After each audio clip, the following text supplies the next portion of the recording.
Allah Jumat sebetulnya berubah teriak yang ikut serta dalam ini.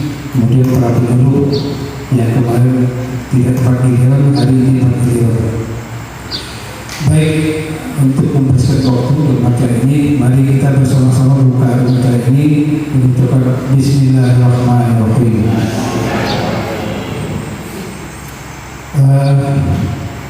Perlu juga kami sampaikan kepada Bapak Kantor bahwa operasi sosialisasi kekuatan energi untuk sistem kedua ini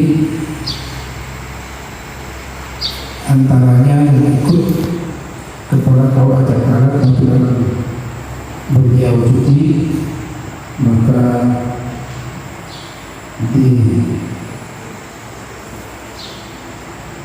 disampaikan oleh Bapak Kawah terakhir Agustian.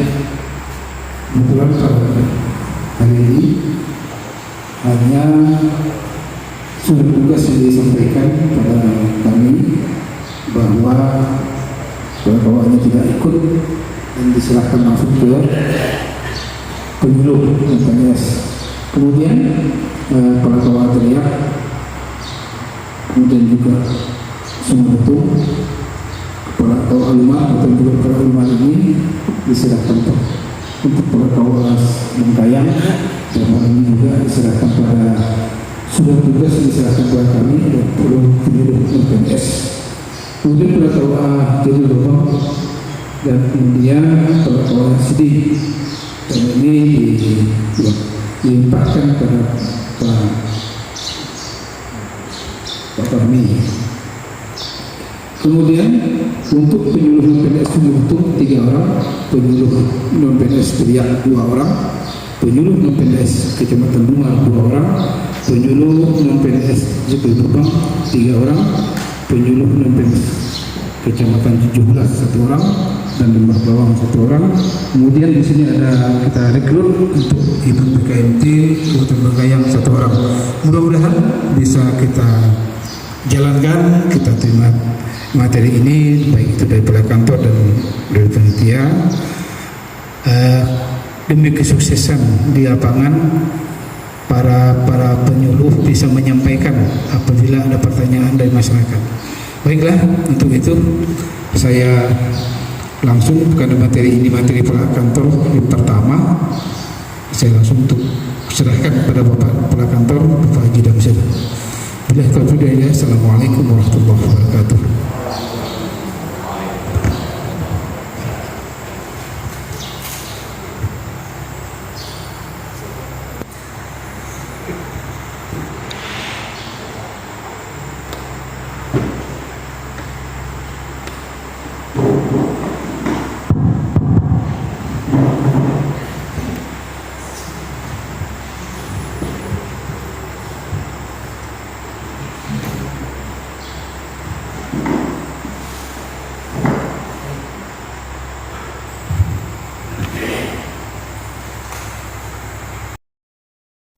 Kita tidak bisa melaksanakan penyelenggaraan ibadah haji. Jadi tahun 2020, tahun 2021 tidak ada pelaksanaan haji. Nah, artinya yang berangkat di tahun 2022 ini adalah mereka jamaah haji tertunda di tahun 2020. Jadi yang berangkat mereka yang tertunda di tahun 2020. Di sini mereka berangkat karena tidak ada penyelenggaraan, maka di tahun 2022 diprioritaskan untuk berangkat. Artinya yang kena tahun 2021 belum. Kemungkinan besar nanti yang tahun 2021 insya Allah akan ada penyelenggaraan haji nanti di tahun 2023, maka mereka lah yang akan berangkat. Jadi jamaah haji tertunda ya di tahun 2021 itu deh. Jadi tetap turutannya, nggak boleh melompat-lompat dan nggak boleh naik. Jadi itu minta ganti. Pak, umur saya sudah tua, 70 lagi. 70 lagi yang seumurnya Bapak itu banyak. Bahkan kita kadang dulu ya, ada kuota tambahan untuk yang lansia. Sekarang berkaya nggak banyak datanya, paling 1-2.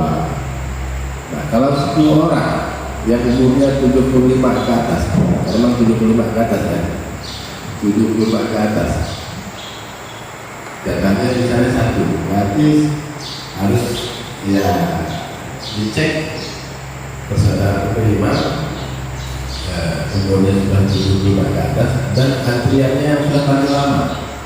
Nah, nggak boleh yang beberapa tahun lagi bila beda umur 80 misalnya, tapi beberapa tahun yang lebih. Nah, ditambahkan yang sudah yang paling lama yang di atas 75 tahun. Itu kadang datanya cuma sedikit, 1 atau 2 orang kita tahu. Tahun kemarin malah kita permulaan setelah pandemi nanti tidak ada penambahan. Kemarin untuk kota kita tidak sampai 50% ya, Pak, 48% saja. Mestinya jamaah kita kalau mau berangkat 63 orang, karena kuota berkaya itu 63 orang per tahun, 63 orang. Karena hanya dapat kuota 48%, sehingga yang berangkat hanya 29 orang. Jadi tahun kemarin berarti masih ada angkatan tahun 2020 yang belum berangkat, ya kan? Masih ada. Jangan, karena kuotanya hanya 29 orang. Nah, mau diapakan? Karena memang dalam dari segi yang hukum agama berarti kan menyangkut apa ya? Istitoah ya, kemampuan. Berarti dalam kondisi darurat, ada bencana, ada perang, ada pandemi, sehingga pemberangkatan haji tidak bisa dilaksanakan.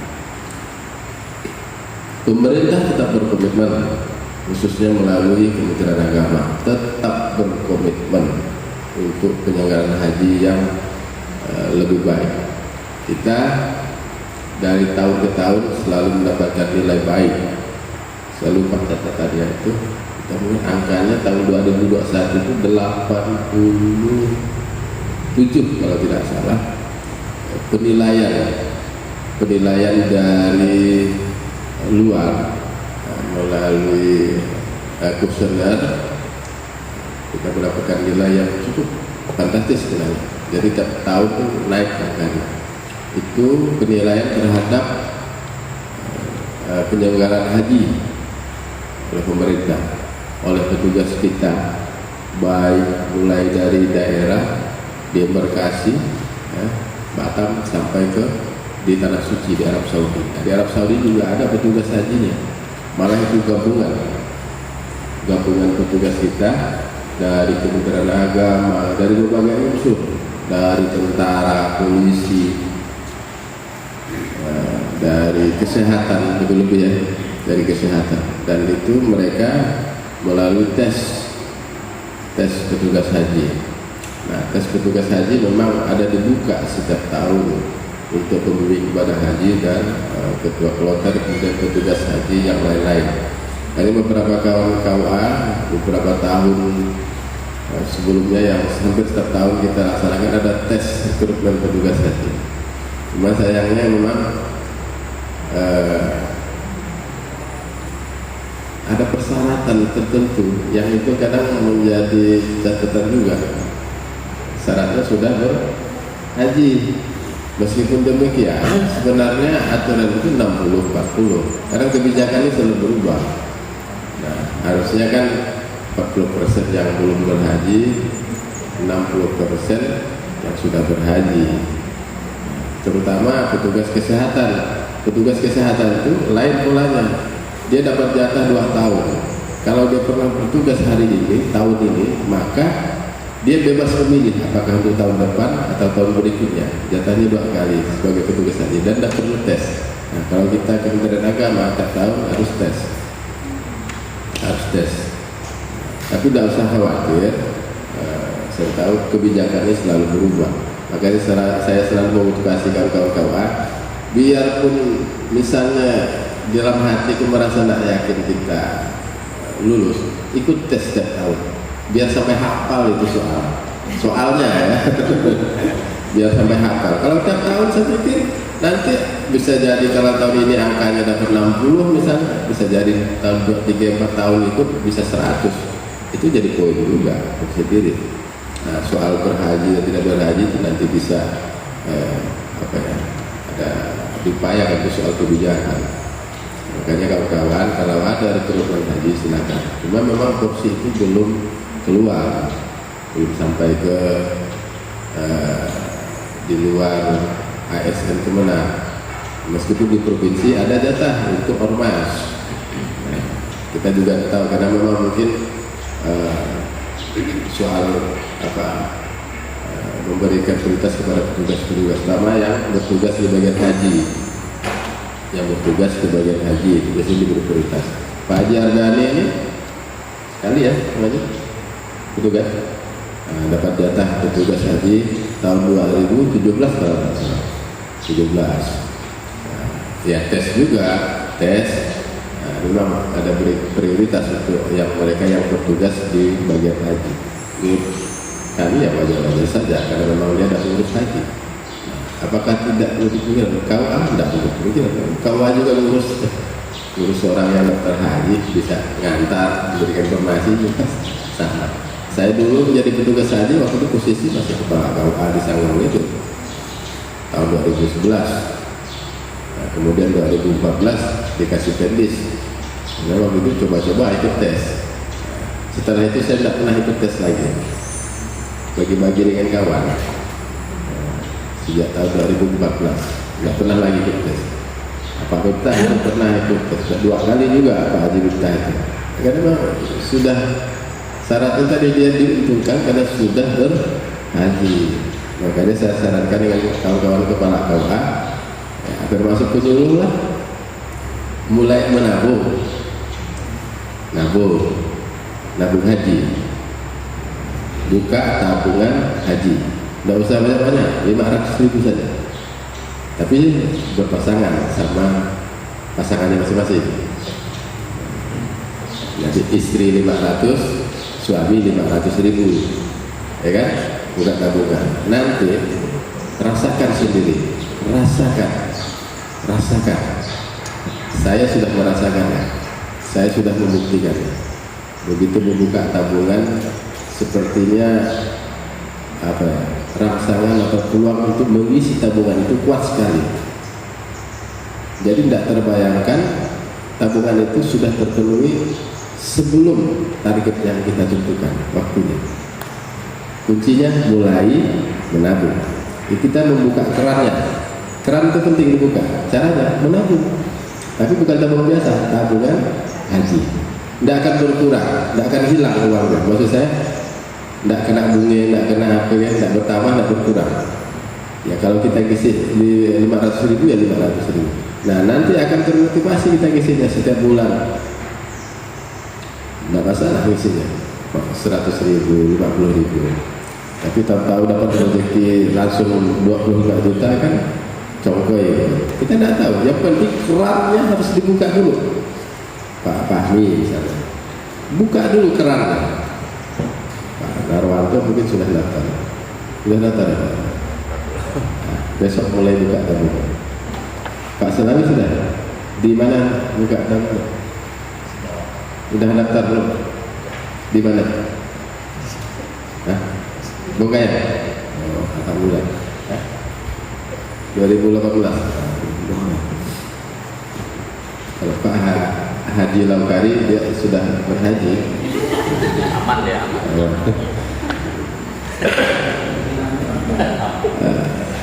Haji ini misteri. Yang penting adalah niat terbaik kita. Niat berhaji itu apa?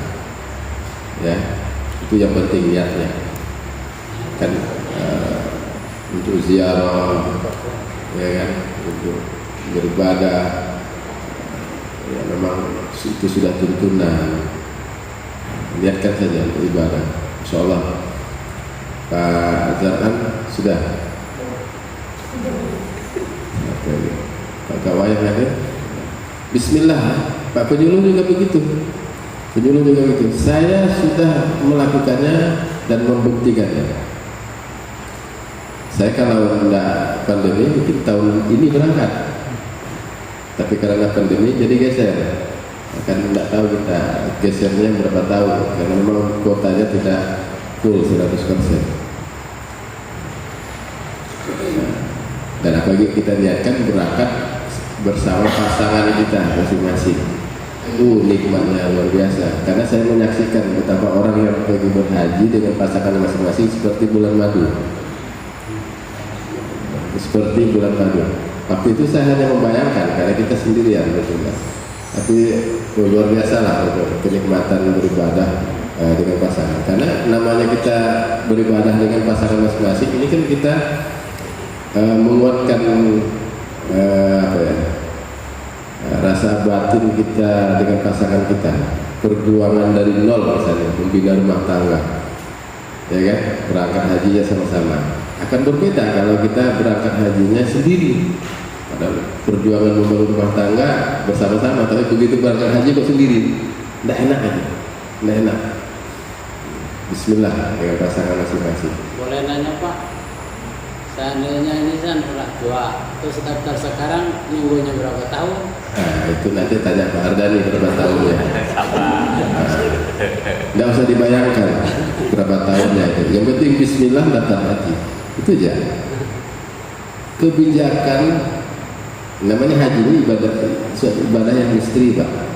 Apakah pernah terbayangkan kita bisa berangkat haji?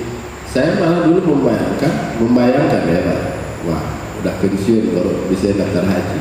Karena kita ngalami orang tua kita udah pensiun baru saya berangkat haji. Saya membayangkan itu dulu Pak. Ternyata umur 35 tahun bisa berangkat. Tidak pernah terbayangkan. Malah mendahului dari target, bukan target ya, hati bayangan kita dahulu. Makanya begitu daftar haji, buka tabungan haji, niatkan cepat, mudah-mudahan angka tabungannya sampai 26 juta, udah daftar, Bismillah, nggak usah bayangkan lagi lamanya. Nanti ditanyakan malah pusing. Antriannya gimana? Pak Selawi daftar tahun berapa? 2017. Untuk hitungan sekarang mungkin tahun 2028. Ya, nggak usah dibayangkan. Lama. Hah?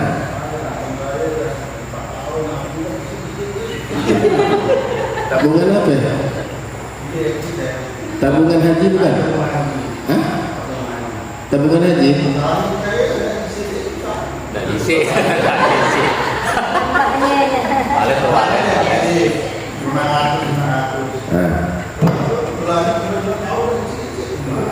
Oh, di sini. Walet tiap hari panen.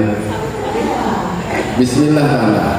Karena barang ini mesti. Yang penting tadi satu niat kita. Begitu buka tabungan, kerannya sudah kita buka. Ya kan? Nanti ngalir dia, deras airnya itu. Bismillah.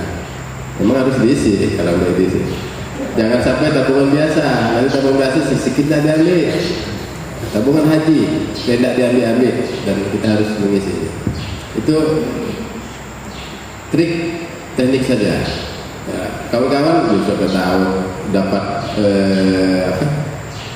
apa yang kayu gaharu, lalu pagi ke hutan dapat batang kayu tua, di dalamnya gaharus nih, harganya 1 miliar, berangkat apabila bisa langsung daftar, bahkan haji plus misalnya kan.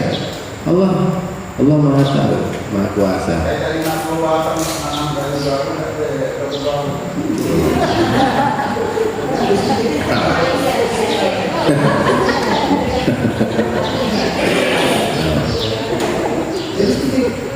Minta jadikan dia, ya Allah, jadikan kayu untuk kayu baru.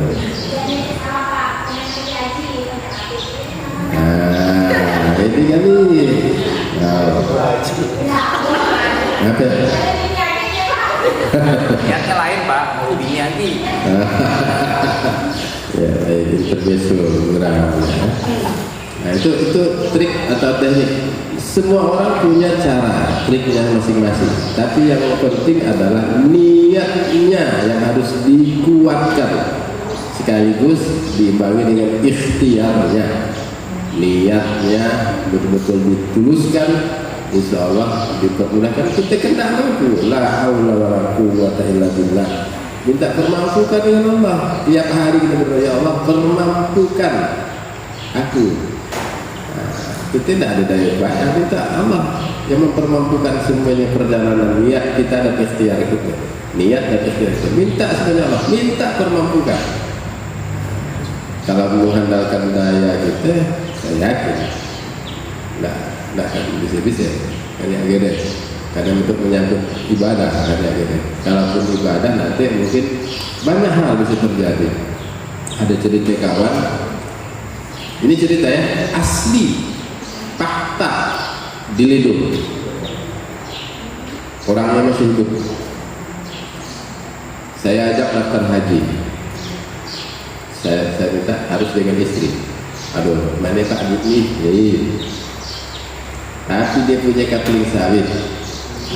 Nah, saking ingin sama-sama berangkat dengan istrinya, dijualnya lah kapling sawitnya. Padahal itu andalan perusahaan dia, dijual kapling sawitnya. Dijual, Allah punya kuasa. Modalnya tadi kan artinya keluar kan, dijual untuk daftar haji. Allah Maha Kaya. Dijual si kapling, Allah ganti jadi 4 kapling, dan dia bisa membeli 4 kapling sawit lagi. Karena niatnya tadi daftar haji, coba dibalikan. Wih Pak, ada tanah murah Pak di sampingnya. Iya, kita beda daftar haji di kita. Kesempatan datang 2 kali murah. Balikanlah ke tanah. Ayo, tidak jadi daftar haji. Ada jaminan tak? Ada jaminan tak? Nanti dia bisa mendaftar haji. Karena niatnya sudah diselewengkan, sudah dibelokkan. Nah, iya, ada contohnya. Tapi saya tidak mau menyebut nama dan tempat. Sudah terjadi. Hah? Hah? Oh, saya contohnya bukan di ruangan itu, ada di luar, dan itu fakta. Maka tinggal pilih saja. Makanya kalau sudah niatnya luruskan, ikhtiarnya dikuatkan. Benar. Saya yakin bismillah kawan-kawan yang ada di belakang itu dipermudah untuk ke tanah suci. Amin. Nah, kembali kepada materi. Tugas pemerintah sudah jelas, memberikan pembinaan, pelayanan dan perlindungan bagi jamaah haji. Nah, pembinaannya apa? Dalam bentuk manasik haji, ya kan? Kemudian pelayanan, apapun yang menjadi kebutuhan jamaah haji selama di tanah suci harus dilayani oleh pemerintah. Apa itu? Akomodasinya, transportasinya harus dipenuhi itu semuanya, hotelnya, ya, makannya, konsumsinya, itu harus dipenuhi oleh pemerintah. Kemudian dan harus ada perlindungan kepada jamaah haji. Jadi kalau dia sakit adalah tenaga medis yang diharapkan untuk bisa menangani itu, keamanannya. Nah, sebenarnya tugas pemerintah itu memenuhi 3 unsur itu: pembinaan, pelayanan, dan perlindungan. Penting. Kalau pemerintah tidak melaksanakan itu gagal. Ya. Kemudian ada 4 indikator bahwa haji itu berhasil. Pertama, jamaah haji itu terdaftar. Nah, kalau tidak terdaftar nanti tidak berangkat haji, kayak gitu. Harus terdaftar dan memenuhi syarat untuk dapat diberangkatkan. Nah, kemarin ini kebijakan di tahun 2022. Kebijakan di tahun 2022. Apakah nanti tahun 2023 kebijakan itu akan begitu lagi? Nah, belum tentu. Kebijakan bisa berubah. Ya, tidak berubah aturan undang-undang, tapi ini kebijakan berubah. Ini menyangkut ta'limatul hajj, aturan yang diterapkan pemerintah Arab Saudi. Jadi bukan kita ngarang-ngarang. Kata pemerintah Arab Saudi di tahun 2022, jatah jamaah haji dunia hanya dikasih 1 juta. Nah ngapa gitu? Tidak bisa ngapa kan? Hanya dikasih 1 juta jamaah haji tahun 2022 seluruh dunia. Akhirnya namanya jatah 1 juta berarti berkuranglah kuotanya. Makanya Indonesia kemarin setelah dibagi-bagi, khususnya untuk setelah dibagi-bagi kan sesuai dengan kuota awalnya masing-masing, dari 63 untuk Mekah menjadi 29 karena 48% ya. Nah, kemudian Arab Saudi menetapkan aturan tidak boleh yang di atas 65 tahun berangkat. Harus 65 ke bawah. Akhirnya ada 4 pasangan ya tahun 2022 tadi ini yang pisah suami istri. Tinggal kita buat keputusan mau nak sama-sama tahun berikutnya. Tapi dalam tidak tahu lalu baru nggak tahu ajalnya bapaknya atau dalam bapaknya berangkat. Tapi ibu berangkat misalnya. Ada yang begitu. Mau tidak mau memang sudah aturan. Kemudian sudah vaksin COVID-19 lengkap. Sudah vaksin COVID lengkap. Yang tidak vaksin tidak bisa berangkat. Itu aturan Arab Saudi. Harus kita penuhi. Kalau tidak dipenuhi tidak bisa. Tertolak tuh.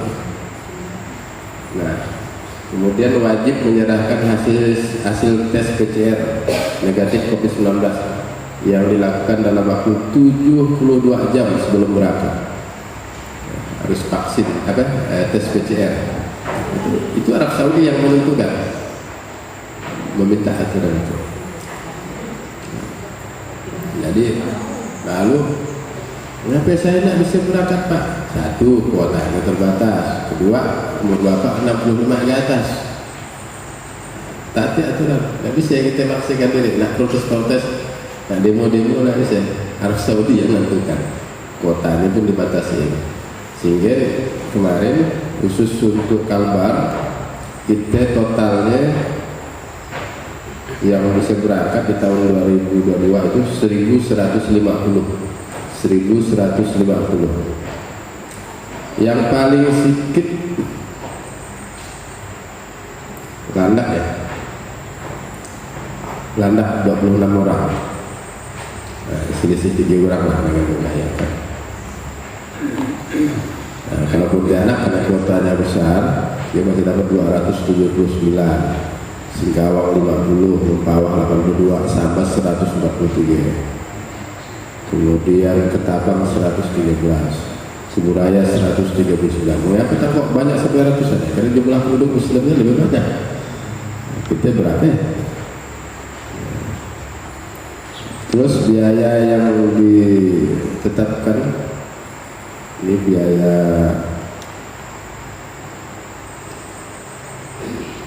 haji kemarin ya, khusus untuk embarkasi Batam. Nah kalau kita untuk Kalbar ini kan embarkasinya Batam. 39.686. Ditambah lagi biaya daerah. Nah biaya daerah lagi. Biaya daerah itu menyangkut transportasi ya, dari daerah asal ke penjara. Ada penginapan juga karena asrama haji kita sedang dibangun sehingga jemaah haji nginap di hotel. Nah, ada nginap di hotel lah bayar kan. Kemudian konsumsinya sampai untuk yang di Batam. Totalnya khusus untuk Bengkayang sendiri 4.660.500 rupiah. Munak di total 39 tambah 4 juta pun berapa? 43 juta. Sekitar gaya lah. Biaya haji tahun 2022. Apakah nanti tahun 2023 kita belum tahu. Nanti DPR meminta akan rapat dengan Komisi 8 berapa biaya yang akan dikeluarkan nanti. Kalau rasa-rasanya tidak turun, walau alam. Kalaupun naik mudah-mudahan tidak besar kenaikannya, karena dia menyikut terkait dengan putaran dolar, karena standarnya dolar, tapi tahun masih dolar yang dijadikan standar oleh kondisi geopolitik itu. Kemudian kembali kepada indikator tolak ukurnya, bahwa haji sukses, jamaah telah berada di tanah suci. Jadi kalau jamaah masih nyangkut di mana, di embarkasi, nyangkut di Pontianak, itu tetap diusahakan. Ada yang terlambat visanya, bahkan ada yang sakit, nanti dia disusulkan berangkatnya sampai dia sembuh, masih ada waktu gitu kan. Nah, kemudian yang nggak bisa berangkat yang dalam kondisi hamil ya, hamil nggak boleh, rawan gitu. Nah, itulah ketentuan juga. Nah, kira-kira udah waktunya berangkat haji, atur-atur aja. Kalau pandai ya, Pak Senawi ya. Insya Allah. Jadi nanti jamaah haji yang di tanah suci dipenuhi akomodasinya, konsumsinya, transportasinya. Kemudian indikator yang lain adalah jamaah haji dapat melaksanakan wukuf. Jamaah haji begitu misalnya dia sakit, dia kan syarat rukun wukuf kan harus di Arafah ya. Kalau dia tidak dapat wukuf berarti dia tidak dapat haji, ya kan? Nah, maka jamaah haji yang sakit itu dibawa oleh ambulan. Meskipun hanya 5 menit sebentar di waktu Arafah itu wukuf itu, dia dah dapat, atau dibawa lagi ke rumah sakit, itu dah dapat haji dia. Kalau dia sama sekali tidak di Arafah, tidak wukuf, dah dapat haji. Nah, itu tugas pemerintah. Jangan sampai jamaah haji meskipun dia sakit lalu tidak diantar, meskipun dengan ambulan dibawa ke Arafah untuk melaksanakan wukuf, meskipun hanya 5 menit misalnya, 10 menit. Nah, itu kewajiban pemerintah tuh. Pokoknya kalau dah waktu wukuf tuh banyak ambulan lewat, bawa jamaah itu sebentar, bawa balik jamaah gitu. Karena harus mendapatkan wukuf di Arafah meskipun dia sakit. Indikator selanjutnya, jamaah itu sukses dapat dipulangkan ke tanah suci.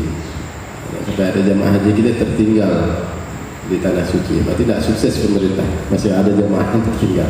Sampai tahu nak tertinggal, nak jadi TKI di sini selalu Pak katanya. Ada enggak? Ada. Nak balik. Nah, sekalian kan banyak kadang keluarganya yang ada di tanah suci yang sudah menjadi mukimin ya. Sekalian lah. Nah, tapi orang Indonesia ini memang hebat. Dia bahasa kita dia, bahasa Inggrisnya sapu ya. Saya lihat, saya sendiri rasakan paling 2 hari lah. Sapu ya 2 hari lah. Yang telinga ya. Tapi begitu lewat dari 3 hari, kayaknya udah seperti di kampung sholat. Itu hebatnya orang Indonesia. Dah seperti kampung sendiri. Karena memang jamaah haji kita terbesar di dunia. Paling saingannya orang Pakistan, India, Bangladesh. Orangnya kan mirip-mirip ya. Itu kalau digabung India, Pakistan, Bangladesh, baru bisa mengalahkan Indonesia jumlah jamaahnya. Makanya kita agak susah nih. Ini India, Pakistan, sama Bangladesh. Karena hampir sama banyak dengan Indonesia. Tapi kalau jamaah Jepang, Turki, Cina, Malaysia dan lain-lain itu sedikit. Thailand, Filipina, masing-masing bawa paket orang Afrika. Cuma tahun 2014 orang Afrika tidak ada yang beribadah haji karena waktu itu ada virus Ebola kalau tidak salah, sehingga orang Afrika tidak diperkenankan untuk masuk ke tanah suci. Jadi tidak ada yang berangkat. Tahun 2011 saya masih ketemu orang-orang Afrika. Unik memang, tapi memang tujuannya semuanya ibadah ya. Orang Afrika itu kayak dia travel, bukan negara yang namakan. Jadi bajunya itu sesuai dengan travelnya masing-masing, merah, kuning, hijau. Orang Afrika dia unik memang. kayak KBH umroh gitu. Nah, kalau Indonesia pasti seragam. Nah, Indonesia itu seragam itu pun paling 1 atau 2 hari. Setelah itu udah masing-masing bajunya, ya kan? Pakai batik, pakai apa dan sebagainya.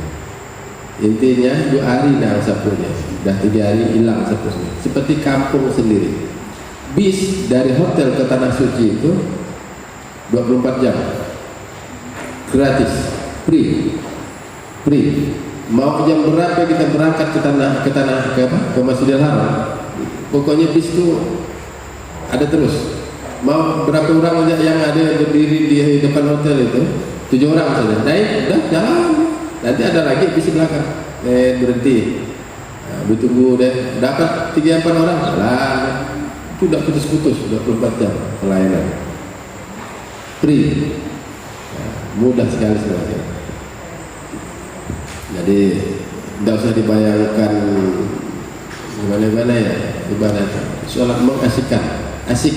Memang fisik itu juga menjadi penting, karena terutama waktu kita melaksanakan tawaf misalnya 7 kali putaran, kemudian melontar jumroh. Itu melontar jumroh 1 kali jalan sekitar 7 kilo melewati terowongan, tapi tidak terasa karena kita beramai 7 kilo menuju dari tenda kita ke Jamarot.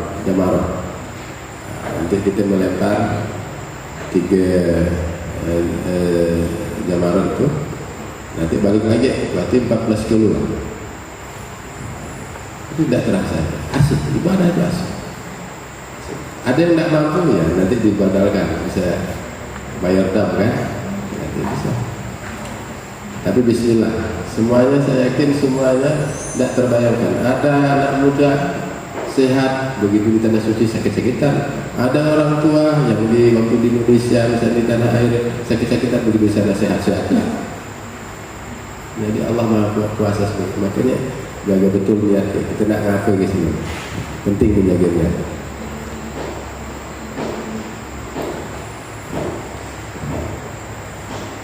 Kemudian sekedar informasi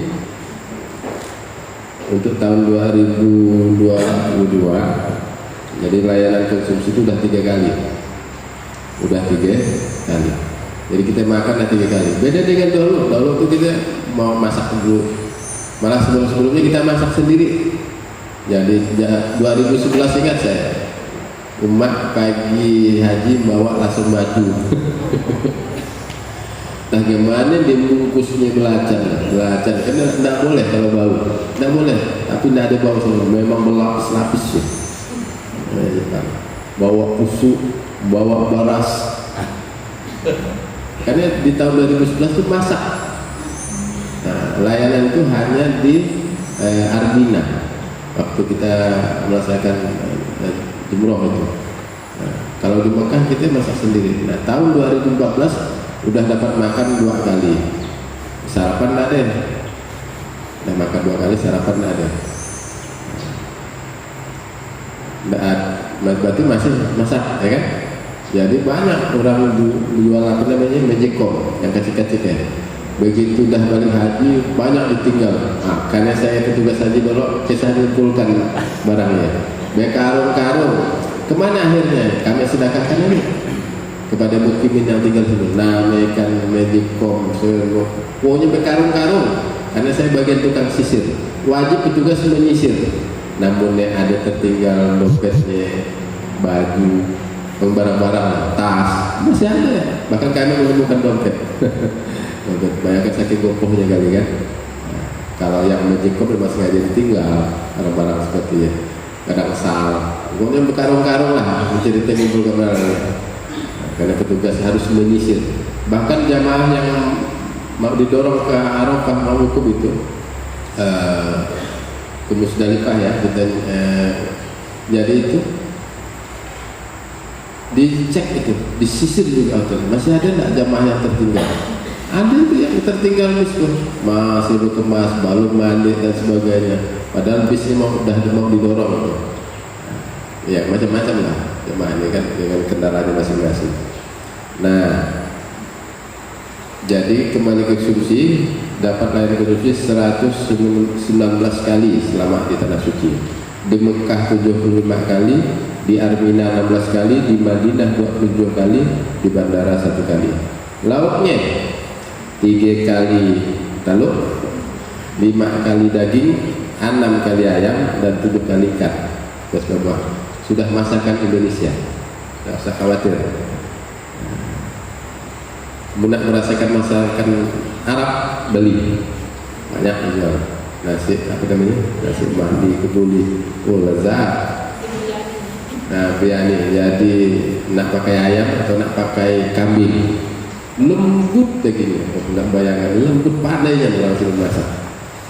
Karena kebanyakan orang Pakistan yang tukang masak, yang menjual-jual orang Pakistan, orang India, pintar masak, bumbu-bumbunya pas. Nah, ada fasilitas lain juga yang disiapkan oleh pemerintah untuk jamaah. Ada air mineral, kemudian ada juga air zam-zam yang disiapkan di hotel, di pakai galon. Kalau di Masjidil Haram dengan di Masjid Nabawi tidak tersedia, hati nak minum. Pokoknya setiap kali ke masjid bawa botol, isi balik nanti. Jadi kita tidak pernah putus minum air zam-zam. Usaha kita minum air itu biasa. Setiap kali ke masjid bawa aqua, isi, balik ke rumah, habiskan, isi lagi. Tidak putus-putus, yakin saya. Tinggal bapak ngaturnya aja, tidak putus-putus minum air zam-zam. Di situ mungkin kita dapat sedikit ngantri sedikit dan dapat. Minum. Ini namakan dah cerita begitu apa melimpah ruahnya air zam-zam. Sampai kami waktu masak indomie pakai zam-zam. Apa rasanya Pak? Ya, rasa indomie. Nah, saking melimpah ruahnya air zam-zam, makanya gunakan betul kesempatannya. Karena nanti kita balik ke tanah air hanya dapat jatah 5 liter satu orang. Nah, kalau kita dengan pasangan berdua, dapat 10 liter, lumayan kan? Tidak boleh lebih dari itu. Ada yang masuk-masukkan, ketahuan petugas dibongkar atasnya. Tidak boleh. Tapi ya ceritanya sih pada kamera. Jadi bawa apa? Tempat air. Nah, untuk minum. Nah, isi air zam-zam. Isi aja. Tidak masalah. Dicampur dengan roti-roti. Nah, itu kita makan di kapal, di pesawat kan. Itu cara ngakal yang dapat. Juga tambahan. Ya kan? Itu strategi saja, trik. Ada gulai, kopi, teh, sambal, kecap, ada yang disiapkan pemerintah di hotelnya masing-masing. Nah, tinggal dibagi-bagi. Nah, hotelnya sudah kelas bintang 3. Bahkan WC-nya itu 2 model klosetnya. Ada model duduk, ada yang model kita jongkok. Nah, Katina milih di dalam WC. Biasanya satu kamar itu diisi 3 atau 4 orang. Dan laki dengan perempuan dipisah. Artinya istri dengan suami, walaupun istri suami tidak boleh menyatu. Jadi ya kan, pria-pria, wanita-wanita dipisah. Meskipun tidak berjauhan, masih satu hotel. Itu dah aturan, tidak boleh. Biar betul memang ada aku, tidak bisa aku nak kesana, tidak bisa. Dah aturan. Kalau kena tangkap, dah sekarang. Baik, mungkin sampai di situ Pak PHU sekedar menyampaikan informasi terkait penyelenggaraan ibadah haji di tahun 2022. Jadi alhamdulillah hari jamaah haji kita 29 orang ya, sukses melaksanakan ibadah haji. Meskipun memang di awal ada sedikit cerita. Jadi ada jamaah kita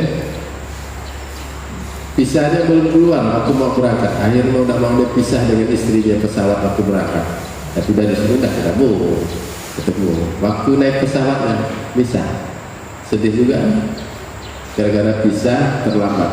Nah, itu urusan pemerintah. Kita tidak tahu urusan itu. Jadi kita tidak bisa ngatur-ngatur. Yang belum dapat pisah ya tidak bisa berangkat. Akhirnya tertunda lah di pesawat berikutnya. Itu kebetulan jamaah dari Sebakul. Tapi dah di Mekah di tanah suci udah tahu. Tapi memang luar biasa perjuangan mencari kamar hotel. Malu kita datang belum punya pengalaman, cari di mana istri saya, di mana suami saya. Itu cerita saja, tapi tidak menjadi kendala. Sukses semua. Demikian Kak Pihak yang dapat saya sampaikan. Kalau belum ada pertanyaan seterusnya, terima kasih. Assalamualaikum. Baik, terima kasih kepada Bapak Mentor dan Gubernur Budaya bagi Mesir. Mari kita bersama makan terus berbudaya. Baik, dari paparan yang telah disampaikan, barangkali ada pertanyaan dari peserta. Ya, kita buka 3 menit pertanyaan, baik di sebelah kiri maupun sebelah kanan. Silakan.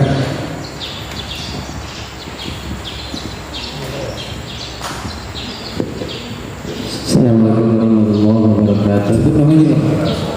Saya Kos-Kosasi dari Jagoan.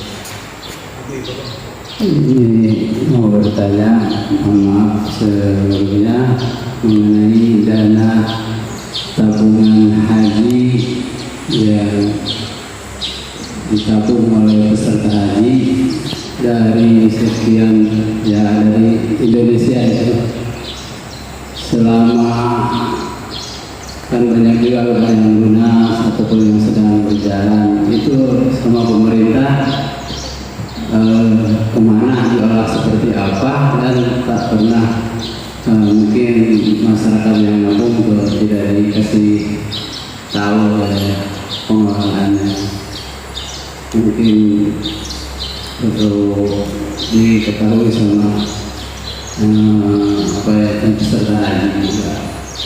Kalau dana-dana yang lain kan dikelola sama pemerintah itu dipakai kesehatan apa. Mungkin itu aja yang harus saya sampaikan. Terima kasih. Assalamualaikum warahmatullahi wabarakatuh. Kita langsung jawab. Ya baik, saya langsung saja. Terkait dengan dana haji yang di-store oleh jemaah, itu bukan pemerintah, itu BPKH, badan yang telah ditunjuk oleh pemerintah dalam penggunaan dana haji itu supaya sebenarnya diinvestasikan. Ya, makanya ada nilai manfaat bagi jemaah haji. Kemarin aja jemaah haji yang tidak berangkat, ya, dan mereka mengalami ketidakpastian keberangkatan haji, dan ada perbedaan antara jemaah yang menarik tabungan dan menarik metode pelunasan dengan jemaah yang tidak menarik pelunasan. Itu perbedaannya. Setelah diadakan pada saat pemberangkatan haji yang dibatasi oleh pemerintah Arab Saudi, Indonesia mendapat 44%, ya. Bukan setengah juga itu, hanya 44% dari seharusnya didapatkan. Maka itu semua bagi jemaah yang menarik pelunasan, pada saat diadakan pelunasan kembali, mereka harus menambah dari apa yang telah ditetapkan oleh PTBRI. Sementara bagi jemaah yang tidak menarik pelunasan kemarin, mereka itu mendapat nilai manfaat dari investasi itu. Jadi kita di mana-mana kan, ya. Jadi ada berita tentang dana haji itu akan jadi itu tidak benar, ya. Itu semua sudah ditangani oleh BPKH, Badan Pengelola Keuangan Haji. Oke, itu ada lagi.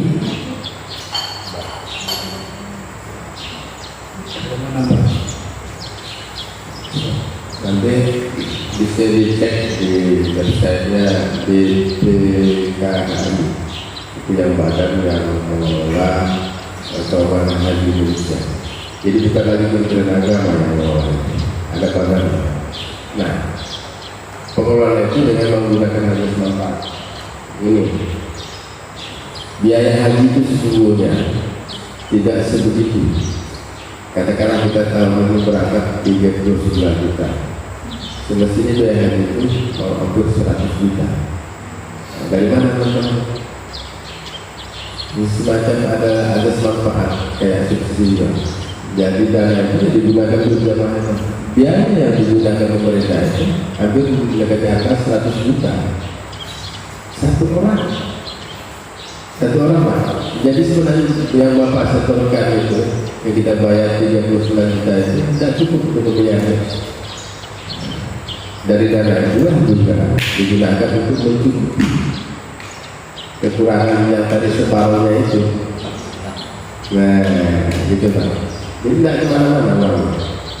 Nah, nanti kalau mau ngecek penggunaannya berapa uangnya, nanti di website BPKH itu memang ada badan pengelolanya sendiri, orang-orangnya yang sudah dipilih pemerintah. Jadi bukan lagi Kementerian Agama mengelola keuangan itu. Jadi kalau mau ngecek digunakan kemana uangnya, ya kita boleh cek aja di website itu. Uangnya tidak kemana-mana. Nah, memang ada digunakan aja manfaatnya dari itu lah kan. Bapak berangkat haji hanya menggunakan uang 39 juta, padahal keperluan satu orang itu mau 100 juta. Nah, dari mana uang itu yang ditabungkan oleh sekian banyak jamaah. Gitu kan. Jadi tidak. Nah, yang ini kan kita kadang ada isu ya, dibangunkan infrastruktur jalan apa itu hoax. Nah, sekarang buktikan kalau mau haji juga mau digunakan untuk bangun apa tadi jalan di Papua. Nanti buktikan, cek di BPKH. Jangan ada nggak mau digunakan ke sana. Sekarang beredar ya. Jadi ke sana arah pemikirannya. Ya, jadi nanti cek saja di website-nya BPKH. Demikian.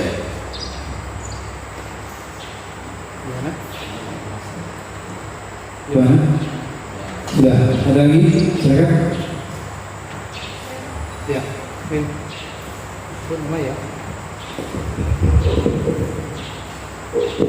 Bismillahirrahmanirrahim. Assalamualaikum warahmatullahi wabarakatuh.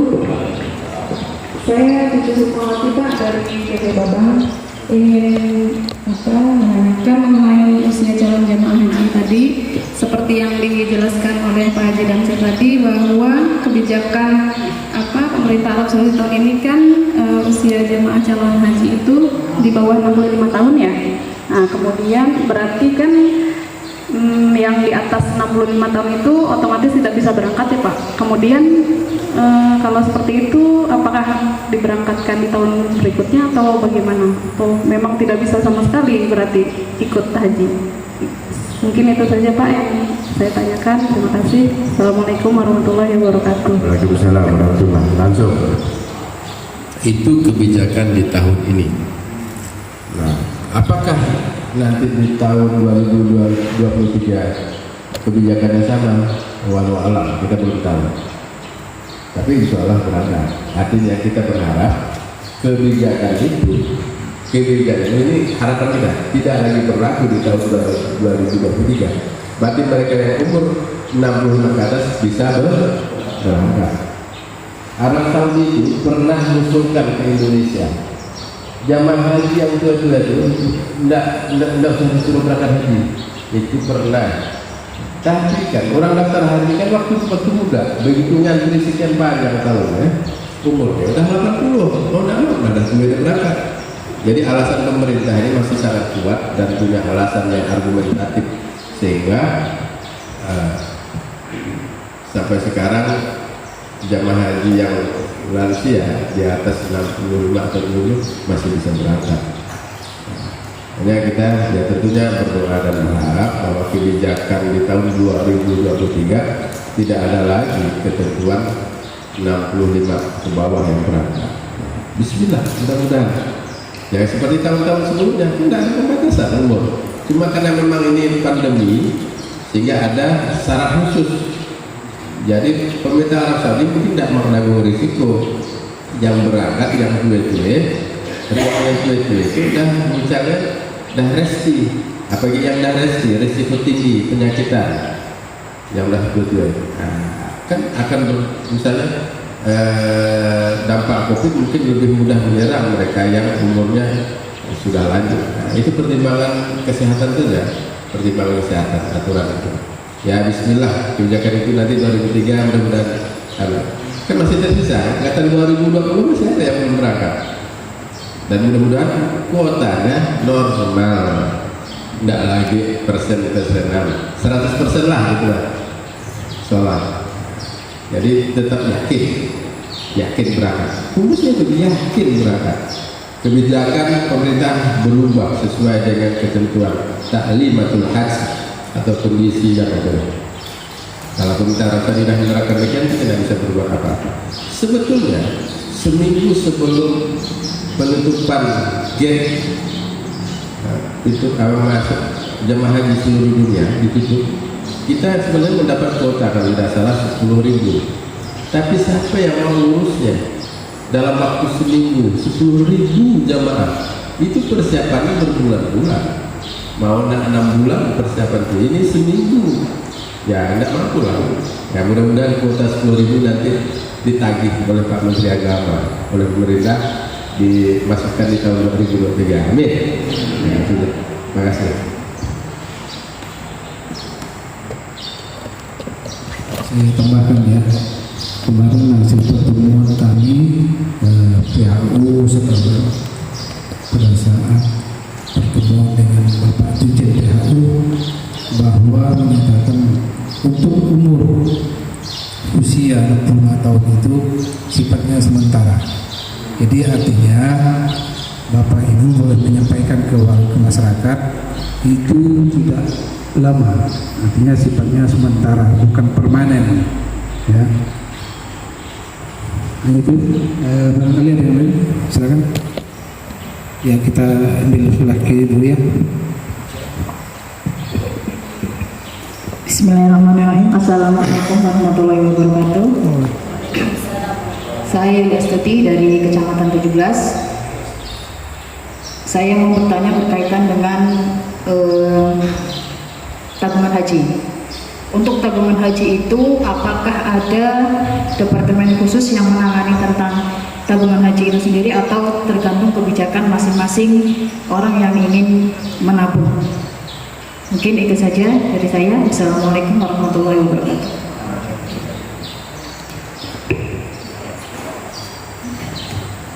Baik, terima kasih. Untuk tabungan haji oleh jemaah,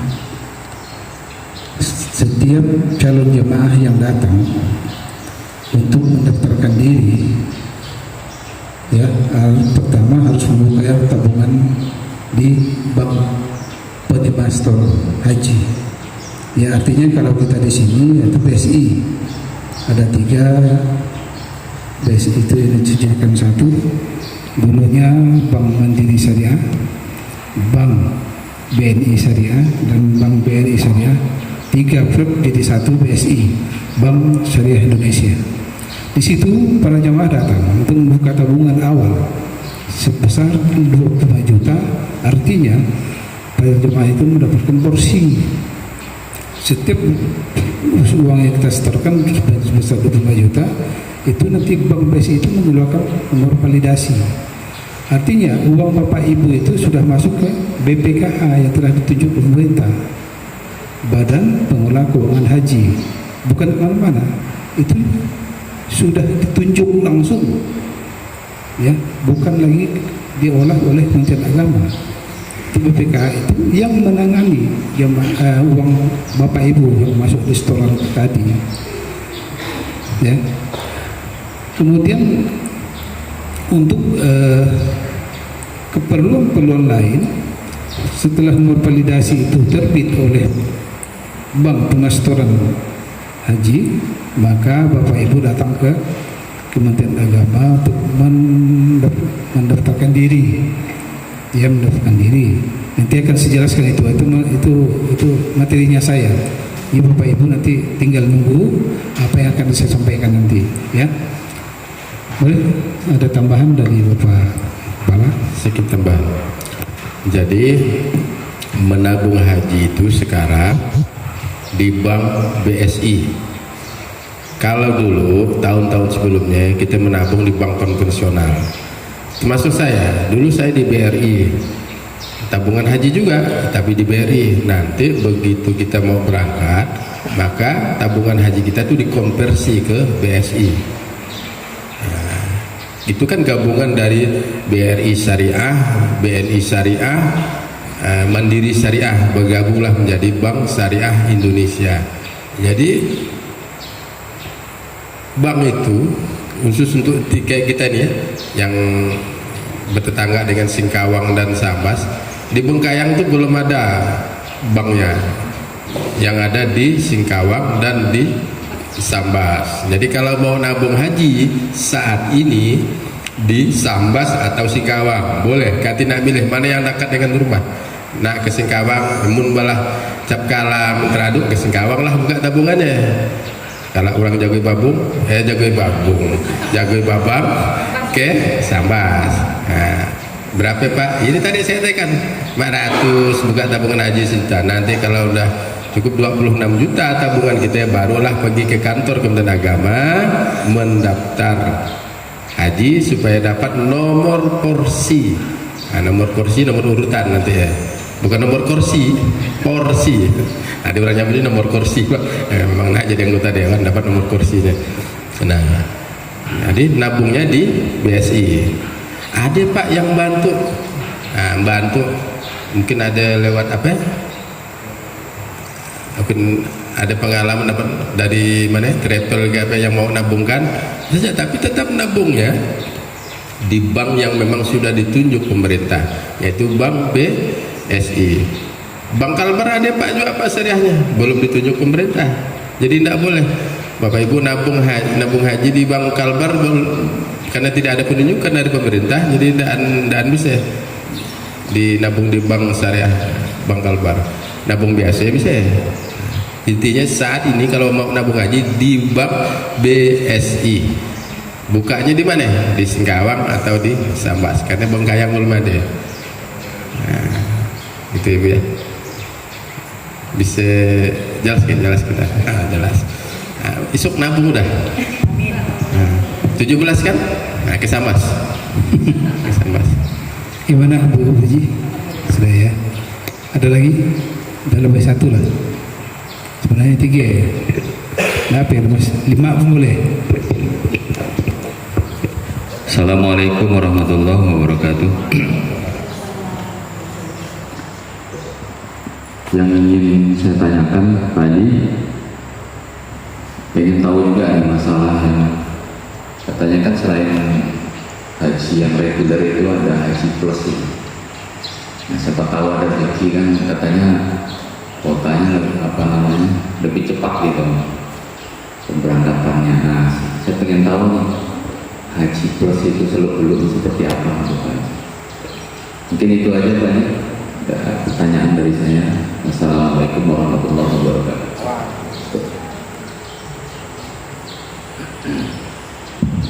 Mas Mentor ya, terkait dengan masalah haji itu sudah jelas ya, dari kotor dalam dipersiapkan untuk menerima yang haji terbaru. Kemudian terkait dengan haji plus itu ada dua, baik melalui media dan ada juga melalui teratur.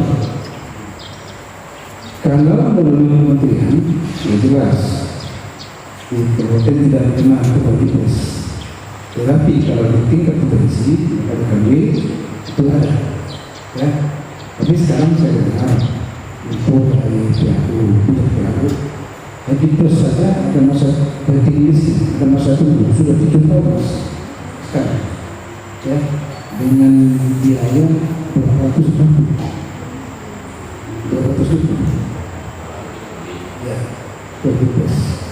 Mungkin kalau itu mereka yang siap untuk memberangkatkan jemaah yang siap diberangkatkan dengan jumlah biaya dan tuntutan mereka, artinya tanpa dikoordinir oleh kementerian, jadi koordinir langsung oleh travelnya.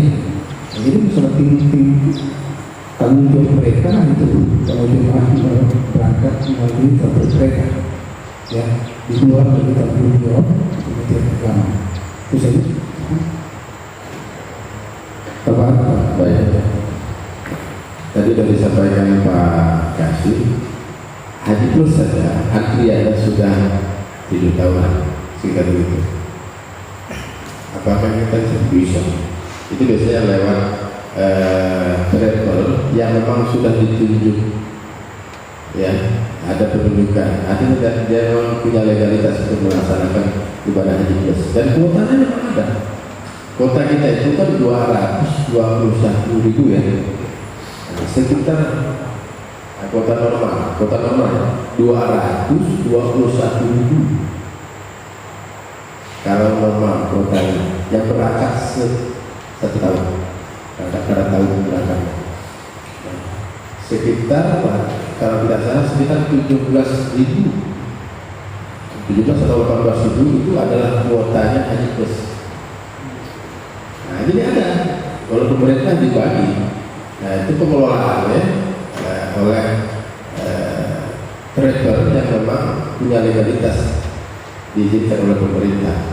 Nah, itu penanganan sendiri dia, tidak di bawah penanganan yang haji reguler ini. Mereka memang punya fasilitas lumayan. Kalau di Mina, nah tendanya dekat Jamarot, bahasa Stilan, nah, dari sini ke sini ada jalan sekitar. Nah 7 dulu, hotelnya mungkin bintang 5, ya wajar lah. Biayanya juga kalau dulu 100-an, sekarang waktu mau 200 juta misalnya kan. Ya kalau nanti dapat bahari bintang 1 miliar, ya silakan. Bagus. Jadi menurut saya silakan. Yang penting satu, duitnya ada. Duitnya ada. Nah antrian haji plus itu masih gitu. Tapi masih nanti kalau dulu kan daftar sekarang, kalau pendaftaran kan dulu. Sekarang haji plus itu sudah ada masa tunggu ya, tapi tidak selama haji reguler. Karena mereka ada kuotanya juga. Ya sekitar 17 atau 18 ribu itulah kuota haji plus se-Indonesia. Dibagi-bagi. Boleh, silakan. Mudah-mudahan dapat berhasil. Amin. Gimana Mas? Boleh satu lagi? Siapa? 5 ya?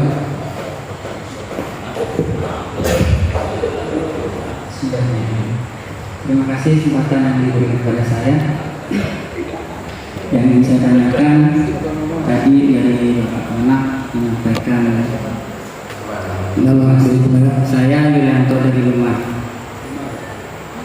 memotivasi kami yang ada di panel ini untuk tidaknya membuka rekening untuk berangkat haji.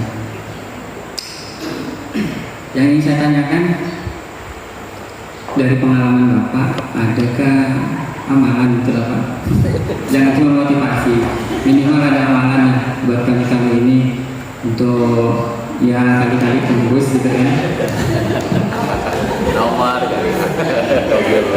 Setidaknya bisa untuk pegangan kami, karena kalau mulai jujur tuh tetap dari yang hadir di sini tetap semangat lah dengan ingin berangkat haji gitu.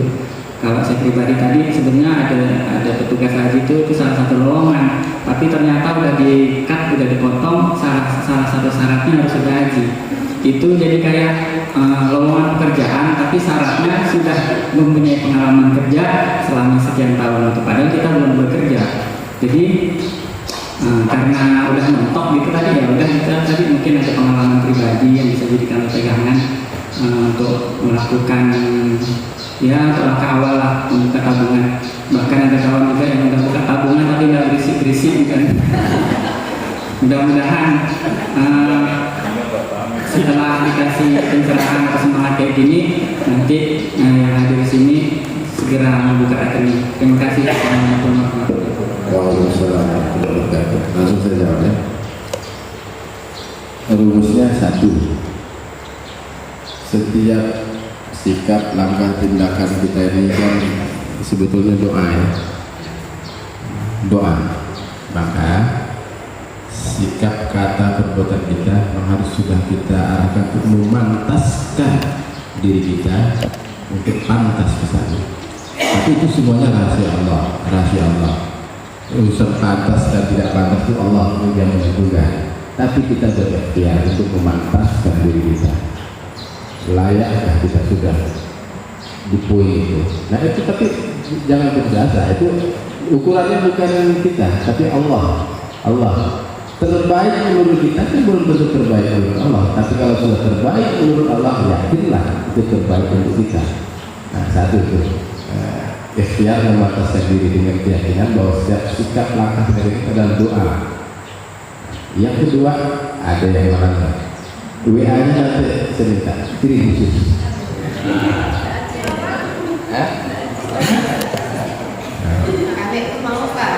Oh. Kalau saya kirim di grup jalan. Kirim di grup.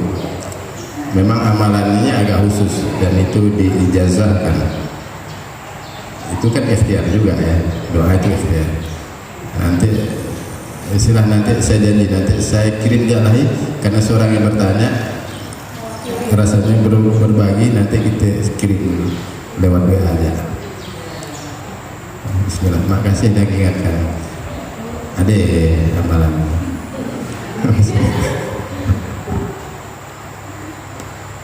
Udah nih.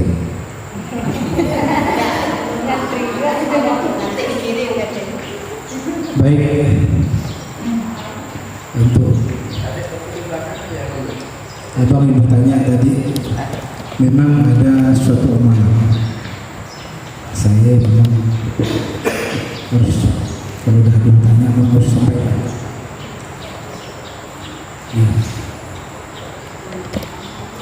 Bapak, Ibu, kalau mau amalan itu silakan baca talbiyah 100 kali satu hari.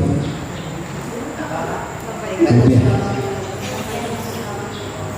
Ya. Yang kedua, banyak-banyak sedekah.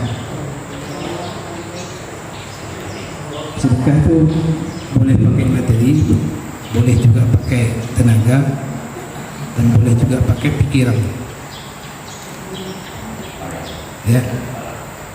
Ya, talbiyah 100 kali satu hari.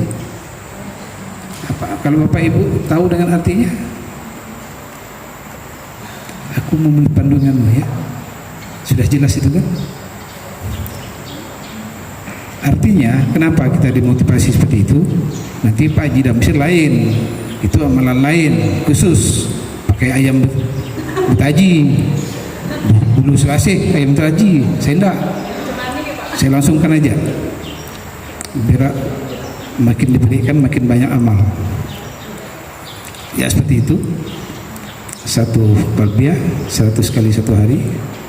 Yang kedua sedekah, baik mau pakai materi, tenaga dan pikiran silakan. Yang ketiga apa kata? Jaga itu istinja kita. Itu deh kunci terakhir, jaga istinja kita. Oke, udah saya sampaikan, saya pun masih plong. Baik, hanya itu. Silakan, masih satu boleh lah, satu lagi lah, masih seorang boleh. Jadi kalau Pak Ardhani masing-masing memang gurunya. Tapi memang itu talbiyah itu wajib diamalkan habis sholat, habis ibadah. Silakan. Tidak mesti kita waktu nak berhaji kan baca talbiyah, ya kita memohon petunjuk Allah yang baca talbiyah.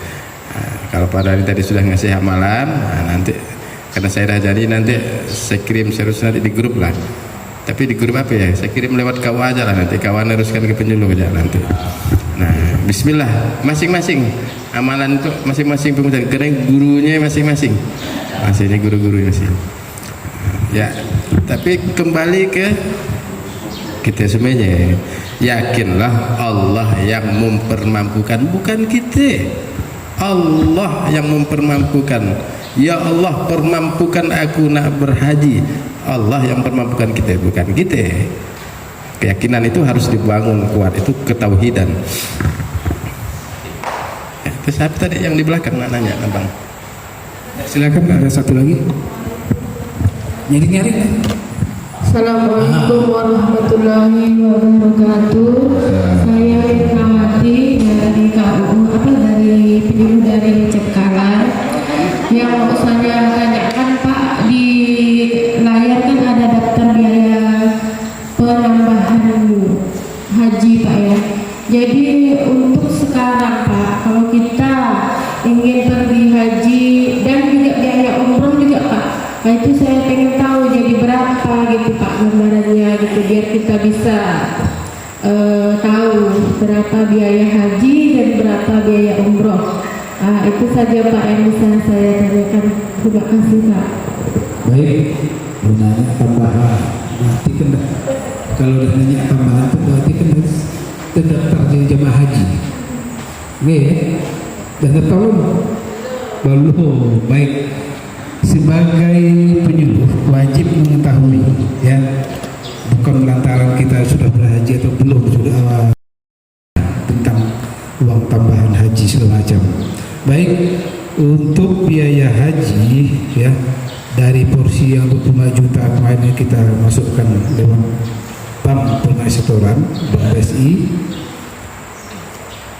itu nanti pada saat pemberangkatan ya, kemarin pemberangkatan tahun 2022 yang telah berjalan sudah dilalui itu tambahan biaya itu melalui ketuk palu DPR RI ya, maka telah diramu diputuskan diucapkan di ketuk palu dengan jumlah sekian penambahannya, maka jumlah haji menjadi 39 juta sekian, berarti tinggal berapa juta penambahan dari 25 juta kira-kira itu tambahan ya, untuk tambahan haji. Kita tidak tahu untuk tahun 2023 yang akan datang apakah jumlah penambahan ini per kabupaten ya, per kabupaten per provinsi, artinya lain-lain embarkasi, berdasarkan embarkasi. Batam lain, kemudian Gorontalo lain, Sumatera lain, Jakarta lain, itu beda-beda dia. Kenapa berbeda? Itu melihat dari masa tempuh yang akan dilalui oleh pesawat itu nanti. Kalau lihat dari sebenarnya pemberangkatan haji biayanya sepenuhnya itu sebenarnya 91 juta Bapak Ibu, 91 juta ya, itu asli normalnya. Nah, kenapa bagi jemaah reguler ini hanya sekian saja, hanya 39 juta sekian? Kenapa? Itulah nilai manfaat tadi yang Bapak tanyakan itu. Banyak subsidinya Bapak Ibu, baik subsidi dari pesawat, subsidi dari akomodasi hotel di Makkah, akomodasi juga subsidi. Kalau seharusnya utuh itu jemaah yang berangkat itu 91 juta. Kenapa? Itu nampak dari petugas haji yang ditunjuk oleh gubernur ya, yang ditunjuk oleh gubernur, mereka harus menyetorkan uang itu 91 juta. Kenapa harus 91 juta? Itu karena porsinya porsi spontan, bukan porsi hasil pendaftaran. Kalau Bapak Ibu yang sudah terdaftar oleh Kementerian Agama itu sudah terdaftar menjadi jemaah haji Kabupaten Bengkayang, itu misal ya, sudah terdaftar jelas. Tapi kalau petugas haji yang spontan ditunjuk oleh gubernur untuk melayani jemaah di Saudi, nah itu jumlah yang harus disetor itu utuh sebesar 91 juta. Itu yang aslinya porsi spontan. Barangkali kemudian tentang biaya umroh. Biaya umroh itu masing-masing terapi lain-lain, Mirna. Bukan sama, enggak. Karena itu yang membedakan mereka ada 33 juta kan selama 12 hari PP.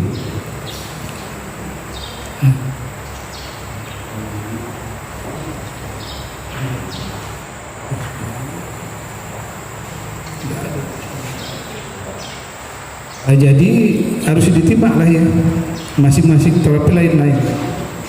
Ada yang 31 juta selama perjalanan 12 hari PP. Itu tergantung mereka lah.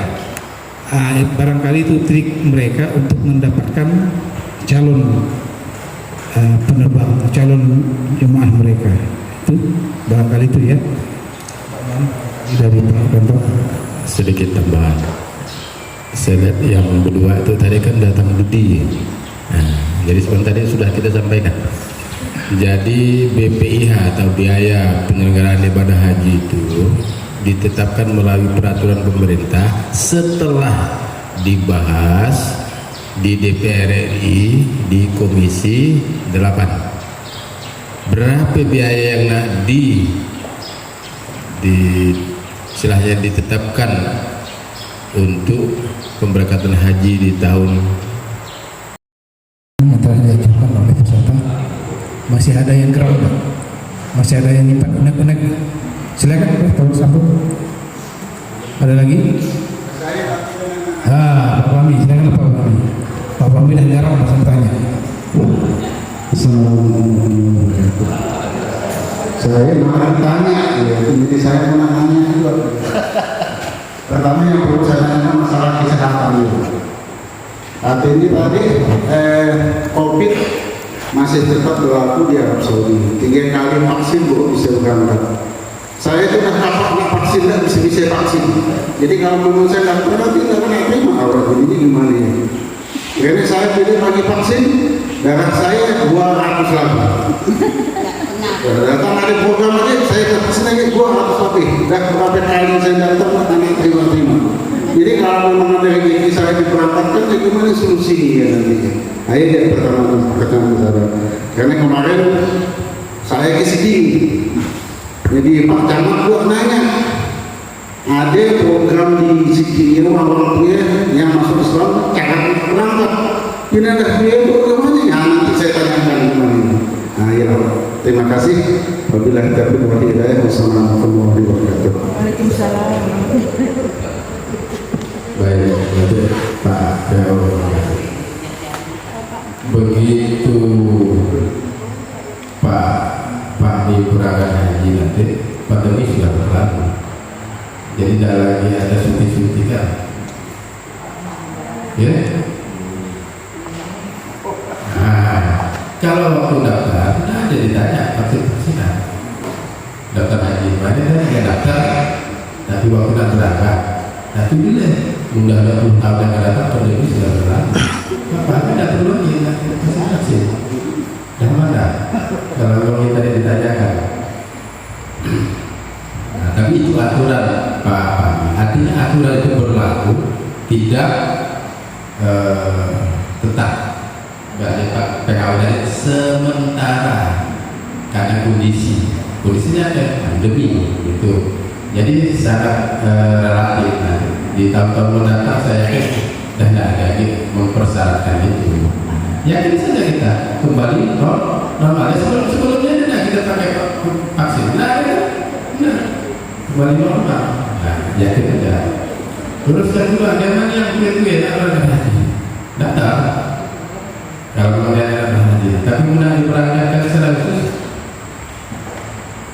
Gimana ya? Memang dah itu aturan yang reguler. Kalau nak ibadah haji yang khusus tadi yang plus daftar biaya sekian.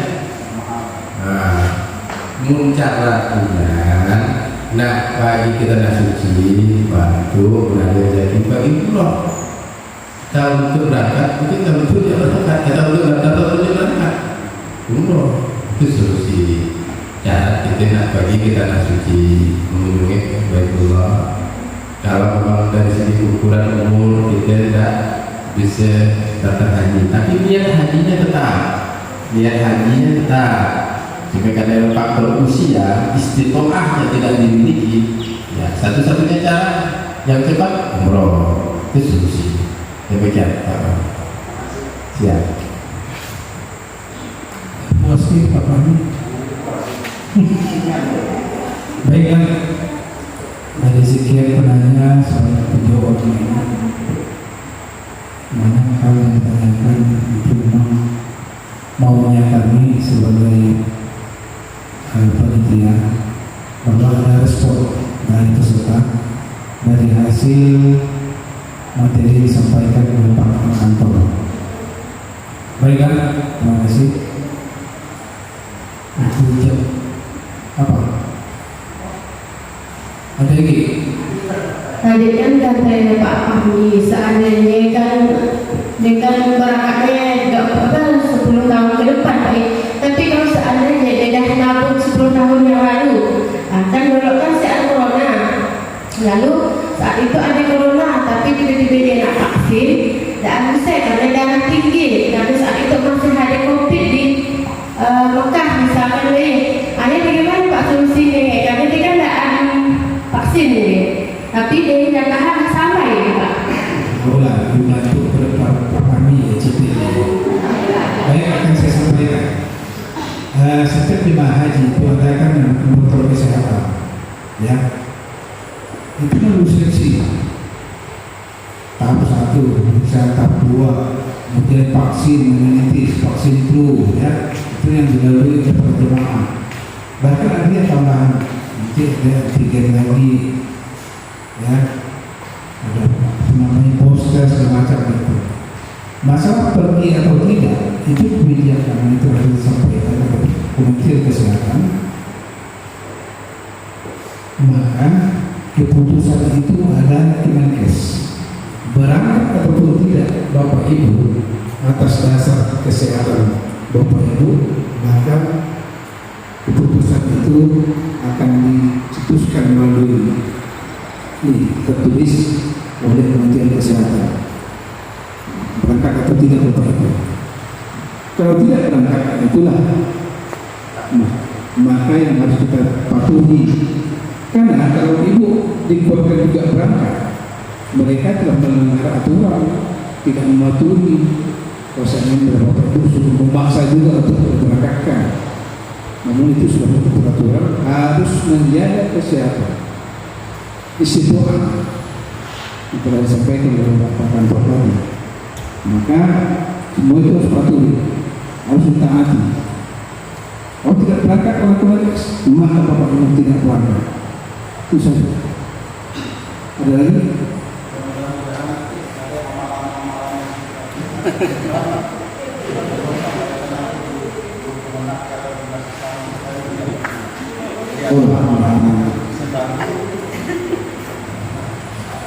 Silakan, ada lagi? Garam lagi? Silakan. Assalamualaikum warahmatullahi wabarakatuh. Nama saya Sarifah Hidayani dari Penyuluh Kecamatan Cakala. Terima kasih atas waktu yang Pak diberikan.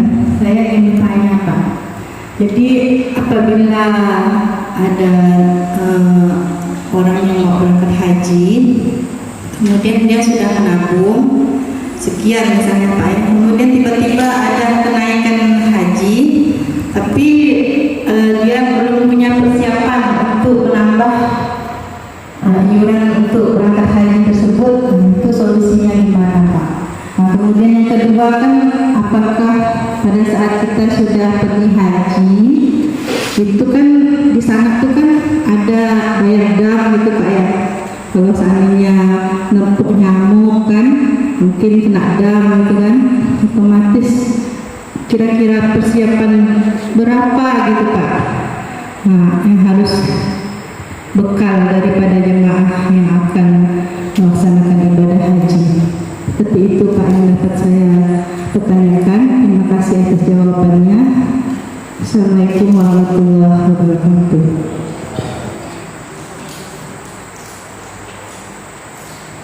Baik. Dia sudah menabung, kemudian di tahun ini dia berangkat. Seandainya ya. Tapi nak melunasi, sebenarnya kan tabungannya 26 juta. Ternyata biaya haji 39 juta plus biaya daerah, berarti 43 juta. Mana yang jadikan duit? Misalnya ya, tidak dapat. Nah, mudah tidak dapat lalu nak bayar ya. Berarti kan dia karena tidak bisa melunasi, berarti dia tidak bisa berangkat untuk, tapi bisa sejak tahun depan. Misalnya kan, nah, tapi kalau memang bisa diusahakan makanya ngisinya udah nabung tadi 26 juta, palan-palan kita ngantri, antriannya kan masih lama, misalnya 10 tahun. Nah, selama 10 tahun cukupkanlah di dalam tabungannya sampai misalnya 50 juta. Begitu kita nak berangkat ternyata biayanya 50 dah semakin lalu. Nah, gitu deh. Jadi intinya 26 juta tabungan waktu kita di awal ya. Terus nak dibiarkan diam, tambahin. Selama 10 tahun ngantri tambahin tiap bulan. Misalnya nak dibiarkan. Begitu nak berangkat 10 tahun yang akan datang ternyata biaya hajinya 60 juta, lah nak memenuhi. Nah, itu strategi. Ya, itu strategi. Itu saya pikir itu masing-masing lah intinya ya. Pak, mun saya berangkat haji berapa yang harus saya lunasi? Nak berapa pun dilunasi biayanya, belum waktunya nak bisa berangkat. Antriannya 10 tahun. Biar nak 100 juta dalam tabungannya, belum antriannya belum bisa berangkat. Tapi minimal di dalam tabungannya, begitu dia tahun berangkat nanti 10 tahun yang akan datang, dan tidak kesulitan untuk memenuhi biaya tambahan itu di saat berangkat. Nah, makanya pelan-pelan isinya gitu ya Bu Syarifah ya. Kemudian apa tadi yang napak nyamuk damnya karena Pak Haji Ardani dulu suah dengan ngurus dam, dia kalah yang jawabnya. Dam ya kan, tapi dam yang memang sudah harus kita bayar tuh yang karena kita haji tamattu. Haji tamattu itu kan mendahulukan umroh baru berhaji, maka kena dam, bukan dam sir, dam. Karena dan seekor kambing. Nah, berapa ya kambing? Nah, tergantung tahunnya kita. Berapa biaya kambing di saat kita berhaji saja. Ada yang ngurusnya, kita tinggal ngeluarkan duit. Kalau dulu berapa Bang Haji? 300 rial. Oh, 375 rial. Ya ada duitnya. Kan kita kena bayar 1.500 rial satu orang. Nanti jemaah haji kita mau berangkat itu dikasih uang 1.500 rial. Itu duit kita juga, cuma direalkan. Waktu nak berangkat di Batam itu dikasih di Batam. Nah, living cost namanya. Kalau kita suami istri udah dapat 3.000 rial. Nah, anggaplah 300 masih som. Apalagi misalnya di sini masih sampai nak nukar berial-rial silakan. Ada duitnya tukarkan. Pak saya nak mencari jubah Arab misalnya. Ada pokoknya nak cari oleh-oleh misalnya. Silakan. Selama kita mampu bawanya duitnya ada, maaf muskilah. Silakan mengaji. Baik, tentang pertanyaan pertama tadi itu sebenarnya ada dua opsi. Opsi pertama sudah disampaikan oleh Bapak Kantor tadi, ya. Kemudian opsi kedua, hanya yang bisa kita lakukan menunda keberangkatan kalau biaya tidak mencukupi. Opsi pertama tadi kan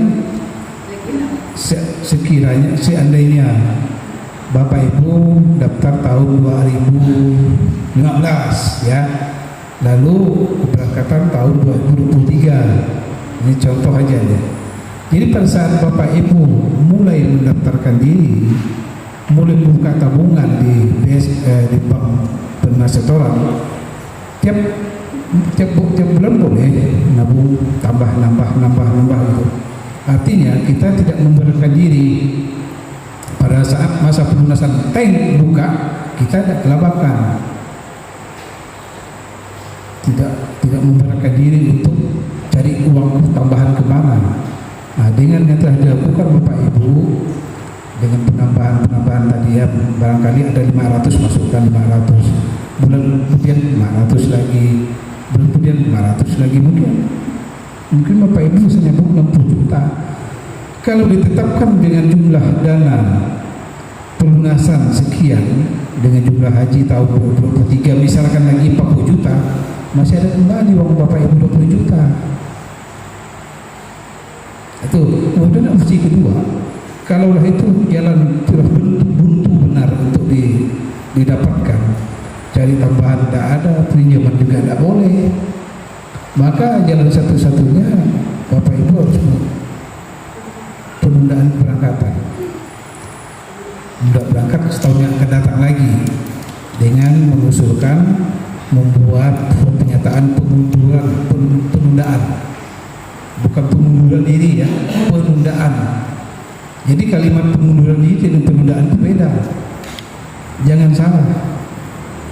Nanti kalau kita sampaikan, kita tulis di situ pengunduran diri, artinya Bapak Ibu sudah menyatakan diri untuk mengundurkan diri dari daftar haji itu.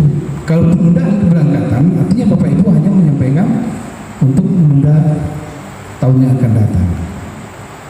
Itu paham ya? Oh Saripah. Ada lagi? Dam.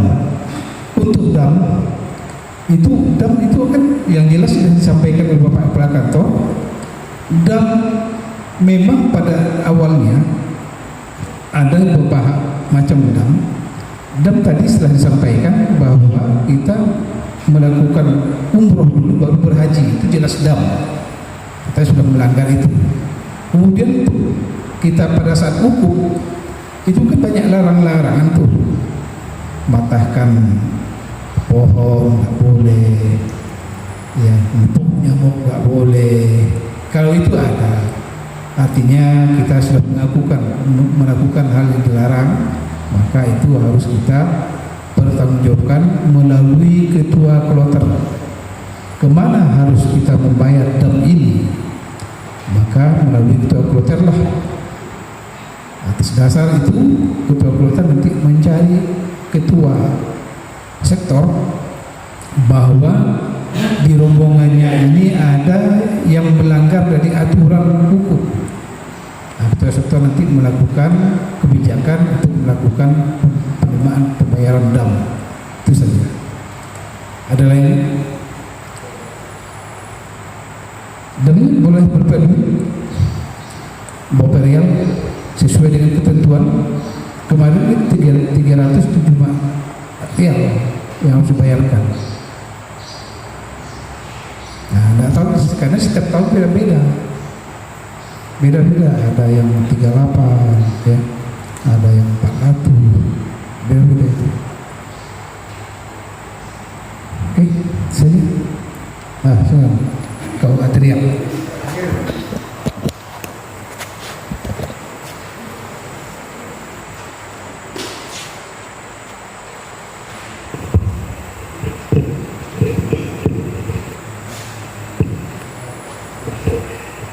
Ya baik, terima kasih.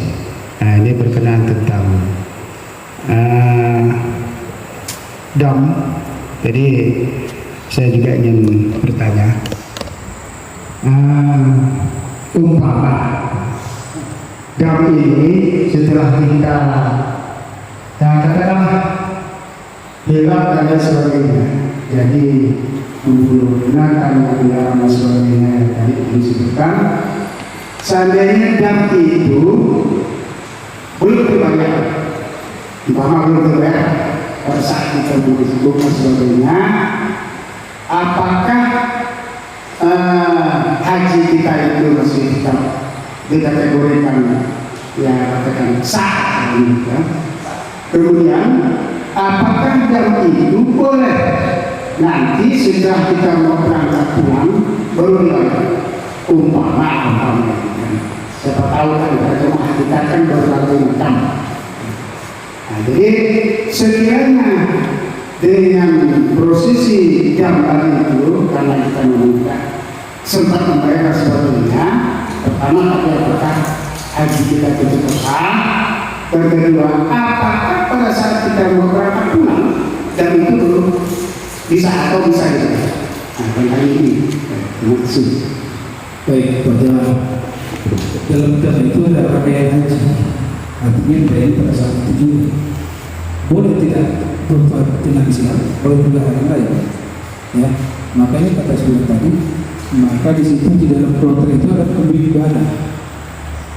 Ada lima di sana petugas kloter itu.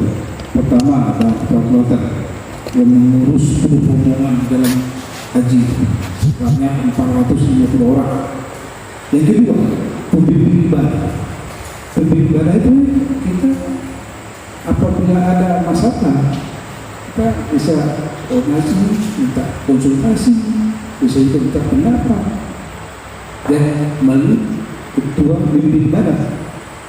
Kemudian ada lagi masalah kesehatan, itu dokter kesehatan 1 orang, dan kedua ada 2 orang medis, itu petugas yang mereka siap untuk melayani jemaah. Khusus tadi saya fokus dari garis bawah itu tadi, pembimbing ibadah itu rangkaiannya. Kalau masalah ya, baik, terus ini ada lagi.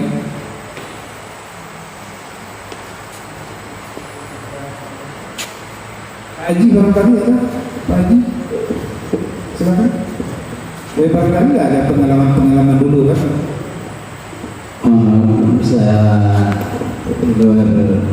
berbahasan tentang masalah ini haji atau badal haji itu apa. Badal haji itu sifatnya dikelola pemerintah atau istilahnya pribadi, apa namanya, jadi masing-masing terpal atau gimana ya tentang jabatan haji yang dititipkan. Sekian itu. Ya, itu terkait dengan badal haji. Artinya yang dibadalkan itu orang yang telah meninggal, orang tua kita misalkan, ataupun abang kita, adik kita yang telah meninggal. Ada juga badal haji mereka yang mengalami sakit permanen, yang tidak bisa apa-apa, nanti itu saja, itu balik saja seperti itu boleh dibadalkan haji. Ya, masalah pengelolaannya badal haji itu boleh melalui ketua rombongan, boleh ketua kloter, boleh. Masalah pengelolaannya nanti di sana di Makkah, yang kita minta untuk menerima badal kita itu, yang siap untuk memberikan pelayanan terhadap kita tentang badal haji, mereka mencarikan orang di sana, yayasannya telah ditunjuk untuk orang badal. Mereka yang siap untuk beribadah di sana, mengerjakan badal. Lain dengan badal yang tidak pada saat kita wukuf, ya, jemaah kita yang tidak bisa apa-apa di rumah sakit atau Saudi, pada saat mereka harus turunkan ke lapangan, pada saat itu harus turun sepanjang si sakit itu bisa masih dijalankan pakai kursi roda, harus kalau tidak mereka harus siap dibadalkan. Itu aja. Ada lagi?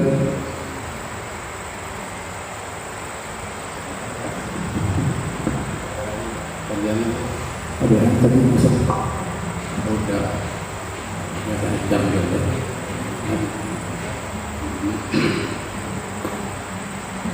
Dam ini kan nanti tergantung pelanggarannya. Makanya dalam fikih ini saya itu tidak fikih haji. Jadi tidak hanya teknis saja tapi fikih.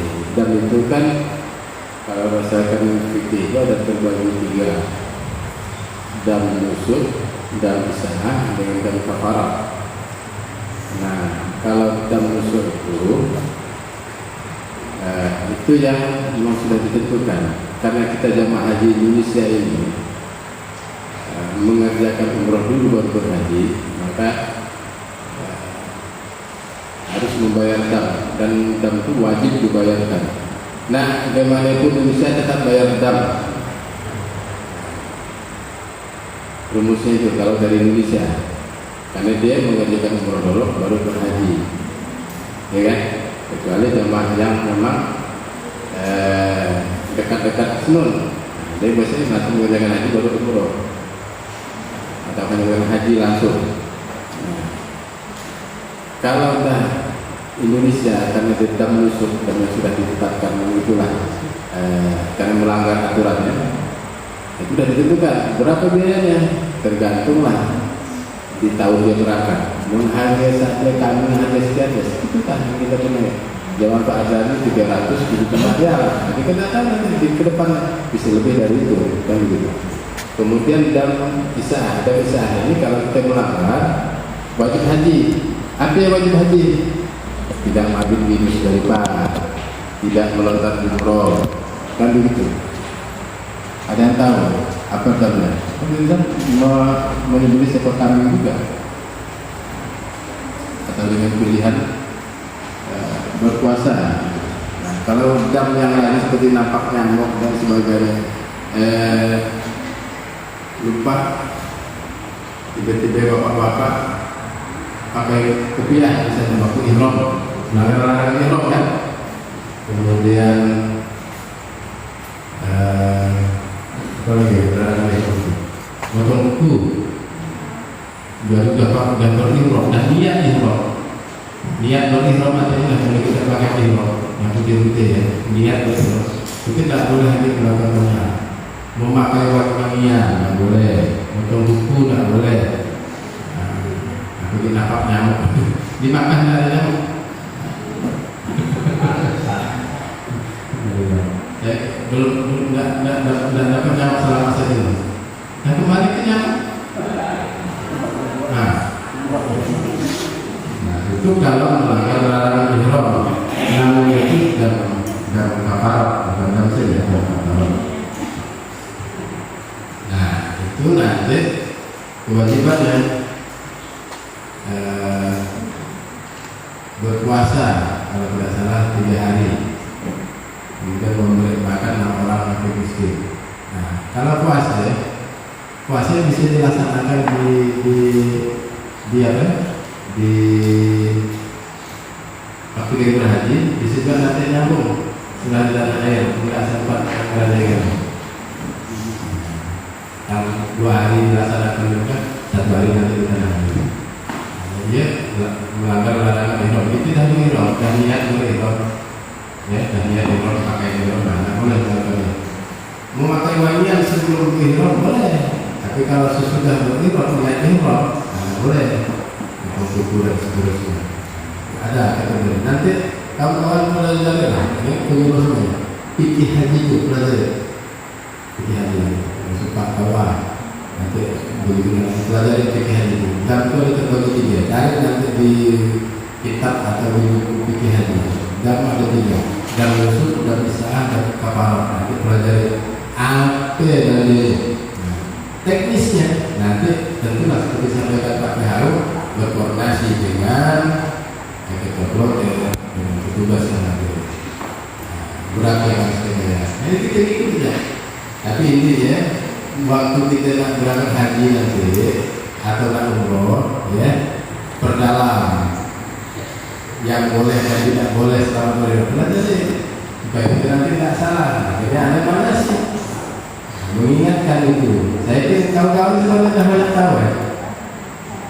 Masuk pelajaran dah tahu dia.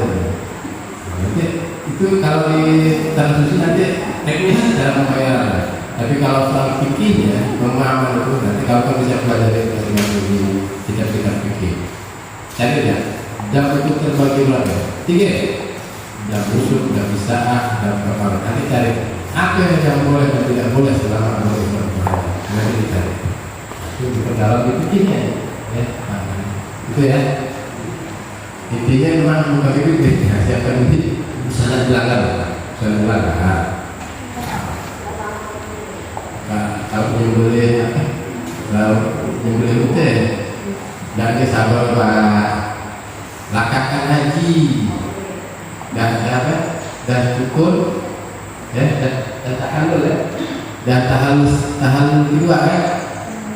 Nah, waktu umroh kita kan ikut tahalul. Nah, nanti dah haji, dah lagi baru boleh sedekah cari kamar barokah. Ada yang pulang hotel nawarin. Jadi kan ada jamaah haji yang dah bolak balik nih di kloter yang paling awal. Nah, banyak kamar hotel kosong. Biasanya di hotel nawarin haji, kamar barokah. Tidak ada yang mudah mengadakan bapak ibu sama istri kan. Nah, sedekah biasanya sehingga saya tidak ada mahal. Haji, dalam ini kamar barokah. Nah, kamar barokah ya boleh. Itu kan kosong aja lah kosong. Nah, sampai tahu dan dunia, ya Allah, dah dunia kan. Nah, namanya kamar barokah di sini. Nah, berbeda atau tapi dilaksanakan setelah tahalul kedua.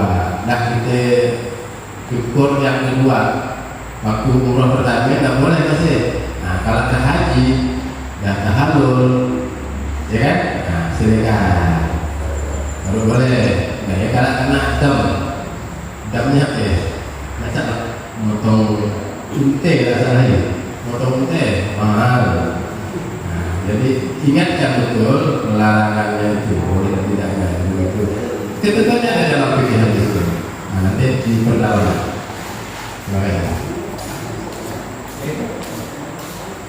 Baik, ini sudah 9 orang. Alhamdulillah sangat bersyukur sekali jawabannya.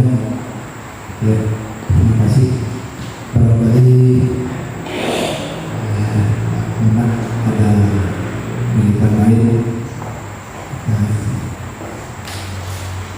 sekali lagi terima kasih.